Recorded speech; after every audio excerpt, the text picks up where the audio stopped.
જય ગૌ માતા, જય ઠાકોરજી, ધનરાજ પ્રાકૃતિક ફાર્મ, નારાયણભાઈ વસરા, ગુજરાત, રાજકોટ, ઉપલેટા. ચાલો મિત્રો, એક નવી વાત કરીએ આપણે. ઘણા બધા મિત્રોનો એવા પણ કોમેન્ટ અને મેસેજ આવે છે કે અમારી ગાય અંધારિયામાં ફરે તો શું થાય. જો અંજવાડિયાની મને પરફેક્ટ ખબર છે, અંજવાડિયાનું મેં કીધું.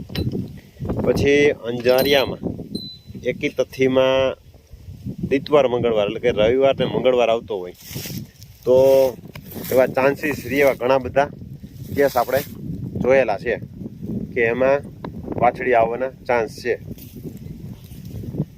પછી ઘણા બધા લોકોને એવી માન્યતા છે કે અંધારિયામાં ફરે વાછડી આવે. આ આવતી હોય એકી તિથિમાં ફરતી હોય અને દિતવાર મંગળવાર આવતું હોય તો આવતી હોય. અંજવાડિયામાં વાછડા આવે. અંજવાડિયામાં એને જ્યારે ફરી હોય ત્યારે જોયું એકી તિથિ હોય એટલે 100% વાછડું આવે ને આવે. બેકી તિથિમાં 100% અત્યાર સુધીમાં એક પણ કેસ મારા ધ્યાનમાં એવો એક પણ કેસ નથી આવ્યો કે એમાં વાછડો આવ્યો હોય અંજવાડિયામાં બેકી તિથિમાં. અને એમાં તિથિ કપાતી હોય તો ખાસ કરીને પંચાંગમાં જોવું પડે. અને 11 વાગ્યા પછી ફરી હોય અંજવાડિયામાં, 11 વાગ્યા પછી ફરી હોય એટલે 100% વાછડી આવે. ત્યાં સુધીના આપણા અનુભવ છે. કેમ કે એક જ નંદીથી એકી તિથિમાં એક રાતમાં 1 કલાકના ફેરે 2 ગાયો ફરેલી હતી અને 2ને વાછડા આવ્યા હતા. એ પણ આપણું જોયેલું હતું.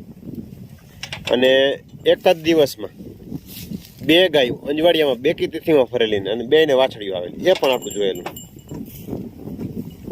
અને ઘણા લોકોનો એવા પ્રશ્નો હતો કે અમે સીમંતથી ફેરવીએ, બિદદાન કરાવીએ તો એમાં શું પ્રશ્ન રહીએ. તો ખાસ મિત્રોને જણાવવાનું કે બિદદાનનો વિષય આપણો છે નહીં.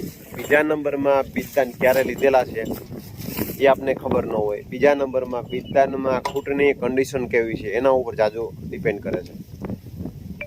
યુવા અવસ્થામાં હોય, સારી હાચવણી હોય તો ઘણી વખત વાછડી દેવાના ઘણા બધા ચાન્સીસ રહેતા હોય.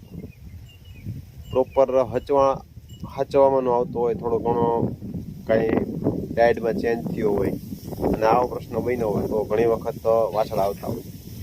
પણ નેચરલી રીતે ફાલતી હોય અને એમાં આ આવતી હોય તો એમાં પ્રશ્ન ન બને અને લગભગ વાછડી આવે એવા આપણા રિવ્યૂ છે. અને ઘણા બધાનું એવું કહેવાનું થાય કે અંજવાડિયામાં અમે 2 બિદદાન કરાવીએ છીએ અને વાછડી આવે છે. તો એનો અનુભવ હોય એ વાત આખી અલગ છે. કેમ કે આપણે એ પણ ટ્રાય કરેલી છે.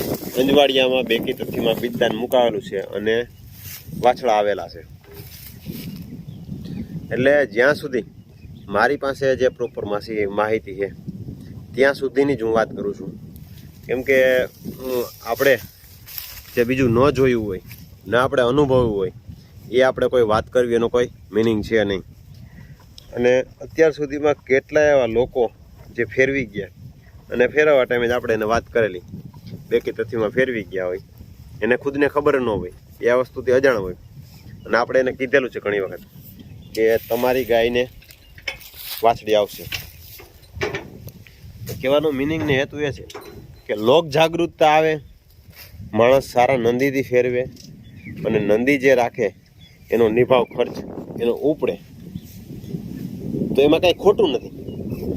આજે આપણે સીમન 2000, 5000, 10,000 આવા સીમનો ખરીદી અને આપણે એઆઈ કરાવીએ, બરાબર, તો એ રીએ ન રીએ એની કોઈ જાતની ગેરંટી ન હોય. ગાભ રીએ તોય ભલે, ન રીએ તોય ભલે, ગમે એવડું મોંઘાપડું સીમન આપણે મુકાવીએ, બરાબર, એ સક્સેસ થાય તોય ભલે, ન થાય તોય ભલે, એમાં કોઈ જાતની ગેરંટી હોય નહીં. નંદી પાસે તમે એટલે કે ખૂટ પાસે લઈ જાઓ તો ત્યારે કેવું છે કે જો આપણી ગાય હોય તો જ એ નંદી છે એને એક્સેપ્ટ કરશે, એને પકડશે, નહીં તો છોડીને વયો જાય. અને ઘણી વખત એવું બને કે ગાય જ્યારે આગળ આવવાની તૈયારી હોય, હોર્મોન્સ એક્ટિવ થતા હોય ત્યારે જે સફેદ પાણી જેવી લાડુ નાખતી હોય, બરાબર, તો એના કારણે આપણે પશુપાલકને આપણે એમ થાય, ગૌપાલકને એમ થાય કે ભાઈ ચાલો હવે હશે એટલે આપણે એઆઈ કરાવી દઈએ. એઆઈ કરાવી દઈએ એટલે શું થાય કે એ ત્યાં તો હજી એનું ટૂંકમાં કન્ડિશનમાં ન હોય, એક્સેપ્ટ કરવા માટે રેડી ન હોય, બરાબર, ફરવા માટે રેડી ન હોય, જે કંઈ, તો એનાથી શું થાય, એ બીજ તો અંદર રહેવાનું નથી, એ બીજ બહાર નીકળી જવાનું છે. કન્ફર્મ ઇશ્યોર ન હોય તો શું થાય, એટલે આવા પ્રશ્નો ઉદ્ભવે અને ખૂટ પાસે લઈ જાય. અને જો આવવામાં વાર હોય અને સમય આપણી પાસે હોય ને સવારની લઈ ગયા ને આપણે બપોર સુધી સાંજ સુધી રોકાવાના તો એકદમ ફટાફટ આવી પણ જાય. આ પણ એક ટૂંકમાં એની પાસે જાય એટલે ટૂંકમાં સીધા એના હોર્મોન્સ એક્ટિવ થવા માંડે. આ બધા જ પ્રશ્નો સમાધાન થાય. નહીંતર 4-5 દિવસ લગી રહીએ એના બધાને દાખલા છે, બધાને ટૂંકમાં અનુભવેલા છે અને અનુભવ થયેલા છે અને આ પરિસ્થિતિ સર્જાય છે. એટલે આપને જ્યાં સુધીની ખબર હોય ત્યાં સુધીની હું જાણ કરું છું અને એથી વધારે આપણે જે વસ્તુની એના વિશે આપણે કંઈ કહેતા નથી.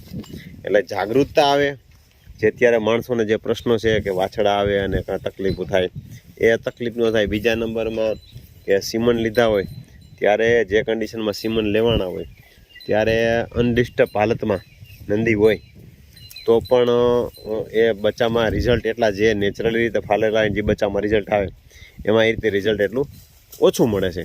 મળે ખરી પણ ઓછું મળે છે. એટલે જ્યાં સુધી બને આજુબાજુમાં સારા વિસ્તારમાં સારા નંદી હોય તો એની જે ફી થતી હોય એ ફી ભરી અને ફેરવવાથી એમાં ફાયદો છે, નથી ફાયદો એવું નથી.